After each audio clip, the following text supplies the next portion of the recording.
Guidance گرو کے معزز دوستوں، میں ہوں ادریس اوان اور آپ تمام دیکھنے اور سننے والوں کو السلام علیکم۔ محترم ناظرین، بخاری کی حدیث شریف جلد اول میں اللہ تبارک تعالیٰ نے حضرت جبرائیل علیہ السلام کو حکم فرمایا کہ جاؤ حضرت آدم علیہ السلام کے پاس اور انہیں حضرت حوا علیہ السلام کے ساتھ جمع کرنے کا حکم دو اور ہم بستری کرنے کے آداب بھی سکھاؤ۔ جب حضرت جبرائیل علیہ السلام حضرت آدم علیہ السلام کے پاس تشریف لے آئے اور اللہ کا حکم سنایا تو حضرت آدم علیہ السلام کہنے لگے، جمع کیا ہوتا ہے، وہ کیسا ہوتا ہے؟ مزید آگے بڑھنے سے پہلے آپ تمام دوستوں سے گزارش ہے کہ اگر آپ ہمارے چینل پر نئے ہیں تو ہمارے چینل گائیڈنس گرو کو سبسکرائب کر دیں تاکہ ہر نئی آنے والی ویڈیو آپ کو بآسانی مل سکے۔ تو چلیے دوستو، ویڈیو کو شروع کرتے ہیں۔ محترم ناظرین، حضرت آدم علیہ السلام کو حضرت حوا علیہ السلام سے ہم بستری کرنا کس نے اور کیسے سکھایا تھا؟ حضرت سیدنا امام غزالی رحمۃ اللہ علیہ فرماتے ہیں، ہم بستری کرنا جنت کی لذتوں میں سے ایک لذت ہے۔ حضرت جنید بغدادی رحمۃ اللہ علیہ فرماتے ہیں کہ انسان کو جمع کی ایسی ضرورت ہے جیسے غذا کی۔ محترم ناظرین، جیسا کہ ہم سب جانتے ہیں کہ کھانا پینا انسان کی سب سے پہلی اور سب سے بڑی ضرورت ہے۔ اگر ہم کھانا پینا چھوڑ دیں گے تو ہمارا جسم اور صحت زیادہ عرصے تک برقرار نہیں رہ سکے گی۔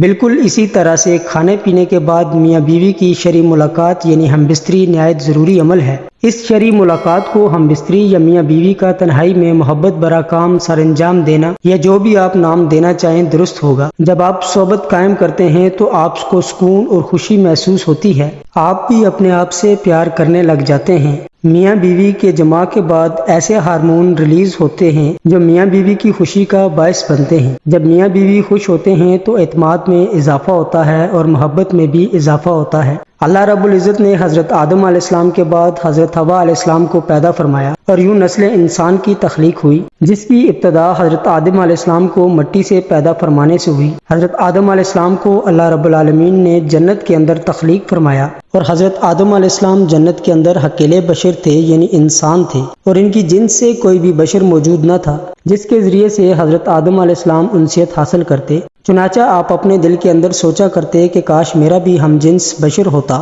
تاکہ میں بھی اس سے انسیت حاصل کرتا۔ اللہ رب العزت خوب جانتے تھے جو کہ حضرت آدم علیہ السلام کے دل کے اندر چل رہا تھا۔ جب حضرت آدم علیہ السلام سو رہے تھے تو ان کے جسم سے حضرت حوا علیہ السلام کو بائیں پسلی سے پیدا فرمایا تاکہ آپ حضرت حوا علیہ السلام سے انسیت حاصل کر سکیں۔ محترم ناظرین، جب حضرت آدم علیہ السلام نیند سے بیدار ہوئے تو آپ نے حضرت حوا علیہ السلام کو اپنے سامنے دیکھا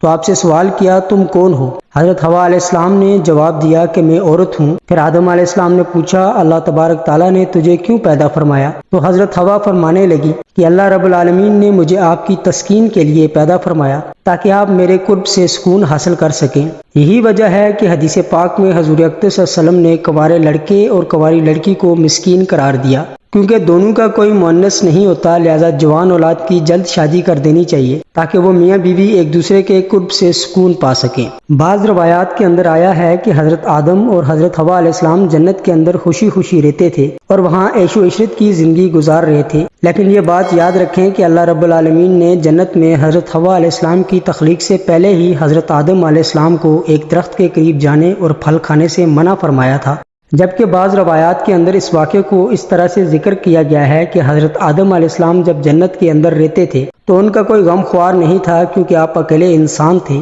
چنانچہ ان کے دل کے اندر یہ چاہت تھی کہ کاش میری جنس سے کوئی اور بھی ہوتا کہ میں جس سے تسکین حاصل کر سکتا۔ اللہ تعالیٰ نے حضرت آدم علیہ السلام پر نیند کا غلبہ فرمایا۔ محترم ناظرین، یہ بات یاد رکھیں کہ یہ پہلی نیند تھی جو کہ بنی آدم پر طاری ہوئی۔ چنانچہ اس نیند کے اندر اللہ تبارک تعالیٰ نے حضرت حوا علیہ السلام کو حضرت آدم علیہ السلام کی بائیں پسلی سے پیدا فرمایا۔ چنانچہ جب آدم علیہ السلام بیدار ہوئے تو آپ نے اپنے سامنے ایک ایسی بشر عورت کو دیکھا جو کہ آپ سے بہت زیادہ مباشرت رکھتی تھی اور بہت زیادہ حسین و جمیل تھی۔ چنانچہ حضرت آدم علیہ السلام نے جیسے ہی حضرت حوا علیہ السلام کو دیکھا تو آپ سب کچھ جان گئے، یہ کیوں اور کس وجہ سے پیدا ہوئی ہے اور ان کا نام کیا ہے، کیونکہ اللہ تبارک تعالیٰ نے آپ کو پہلے ہی تمام چیزوں کا علم سکھا دیا تھا۔ چنانچہ پھر اس کے بعد فرشتے حضرت آدم علیہ السلام کے پاس امتحان لینے کے لیے آئے اور حضرت آدم علیہ السلام کو سلام کیا۔ حضرت آدم علیہ السلام کو سلام کرنے کے بعد فرشتوں نے پوچھا کہ یہ سامنے تمہارے جو مخلوق موجود ہے یہ کیا چیز ہے؟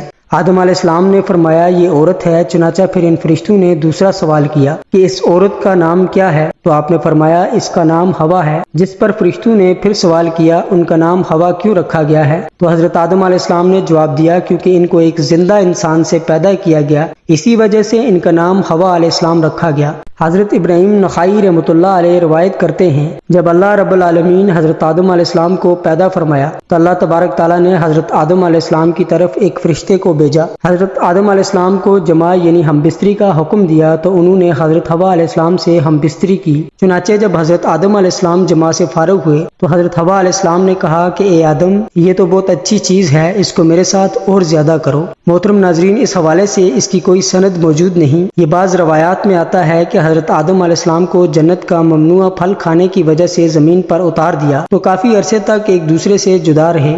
چنانچہ حضرت آدم علیہ السلام اللہ رب العالمین کی محبت اور اپنی خطاؤں پر بہت زیادہ گڑ گڑائے۔ چنانچہ آپ کے رونے کی شدت کی وجہ سے ایک دن حضرت جبرائیل علیہ السلام نے اللہ تبارک تعالیٰ کی بارگاہ کے اندر حضرت آدم علیہ السلام کی سفارش کی، جس پر اللہ تبارک تعالیٰ نے حضرت آدم علیہ السلام کے دل کے اندر توبہ کرنے کا طریقہ پیدا فرمایا کہ میرے پیارے حبیب نبی کریم صلی اللہ علیہ وسلم کے وسیلے سے میری بارگاہ کے اندر توبہ کرو تو میں تمہاری توبہ قبول کر لوں گا۔ چنانچہ پھر اسی طرح سے حضرت آدم علیہ السلام نے توبہ کی تو اللہ رب العالمین نے ان کی توبہ قبول کرتے ہوئے حضرت جبرائیل علیہ السلام کو خوشخبری سناتے ہوئے فرمایا کہ جاؤ آدم سے کہو تمہاری توبہ قبول ہوئی۔ پھر حضرت جبرائیل علیہ السلام حضرت آدم علیہ السلام کے پاس آئے اور ان کی توبہ کی مقبولیت کی خوشخبری ان کو سنائی، اور پھر حضرت آدم علیہ السلام کو لے کر آپ مکہ مکرمہ تشریف لائے اور وہاں کعبۃ اللہ شریف کی حضرت آدم علیہ السلام نے بنیادیں رکھی اور حجر اسود پتھر کو بھی نصب کیا جو کہ آپ کے ساتھ جنت سے آیا تھا۔ اس کے بعد حضرت آدم علیہ السلام نے حضرت حوا علیہ السلام سے میدان عرفات کے اندر دونوں کی ملاقات کروائی۔ چنانچہ بہت عرصے کی دوری اور وقت اور دنیا کی تغیرات کی وجہ سے دونوں کے اندر کافی تبدیلیاں آ چکی تھی، اسی وجہ سے دونوں ایک دوسرے کو پہچان نہ سکے، جس پر حضرت جبرائیل علیہ السلام نے آپ دونوں کا تعارف کروایا۔ محترم ناظرین، حضرت آدم علیہ السلام اور حوا علیہ السلام اکٹھے رہنے لگے، لیکن حضرت آدم علیہ السلام کو جنت کے اندر حضرت حوا علیہ السلام سے قربت کرنے سے منع کر دیا گیا تھا، اس لیے حضرت آدم علیہ السلام اور حضرت حوا علیہ السلام علیحدہ علیحدہ سویا کرتے تھے۔ چنانچہ ایک مرتبہ اللہ رب العزت نے حضرت جبرائیل علیہ السلام کو حکم دیا کہ جاؤ اور حضرت آدم علیہ السلام کو حکم دو کہ وہ حضرت حوا علیہ السلام سے جمع کریں اور ان کو آداب مباشرات بھی سکھاؤ۔ چنانچہ حضرت جبرائیل علیہ السلام حضرت آدم علیہ السلام کے پاس تشریف لائے اور ان کو اپنی بیوی حضرت حوا علیہ السلام کے قریب ہونے کا حکم دیا اور ان کو آداب مباشرات بھی سکھائے، اور انہیں اس بات کا حکم دیا کہ یہاں سے اٹھ کر حضرت حوا علیہ السلام کے پاس جا کر لیٹیں۔ چنانچہ حضرت آدم علیہ السلام نے ایسا ہی کیا، جس کے بعد حضرت آدم علیہ السلام جب واپس آئے تو حضرت جبرائیل علیہ السلام نے پوچھا کہ آپ نے اپنی بیوی کو کیسے پایا؟ تو حضرت آدم علیہ السلام نے ارشاد فرمایا بہت اچھا پایا۔ محترم ناظرین، اس حدیث شریف کے بارے میں علماء کرام نے یہ ارشاد فرمایا ہے کہ یہ حدیث منکر ہے، کیونکہ اس حدیث کے اندر دو راوی ایسے ہیں کہ جن کو امام بخاری نے منکر قرار دیا ہے۔ پھر اس کے بعد حضرت حوا علیہ السلام سے نسل انسانی کی ابتدا ہوئی۔ پیارے دوستو، بعض روایات کے اندر ذکر ہے کہ آپ کو 20 حمل ٹھہرے اور آپ کے ہاں 20 لڑکے اور 20 لڑکیاں پیدا ہوئیں، اور اس طرح سے نسل انسانی پھلتی پھولتی ہوئی آج ہم تک جا پہنچی۔ اللہ رب العزت ہم سب کو اپنے حفظ و امان میں رکھے۔ پیارے دوستو، اگر ویڈیو پسند آئی ہو تو ویڈیو کو ایک پیارا سا لائک اور چینل کو سبسکرائب ضرور کر دیجیے گا تاکہ ہر نئی آنے والی ویڈیو آپ کو بآسانی مل سکے۔ آج کی ویڈیو میں بس اتنا ہی، ملتے ہیں ایک اور نئی ویڈیو کے ساتھ، تب تک اپنا خیال رکھیے گا۔ اللہ حافظ۔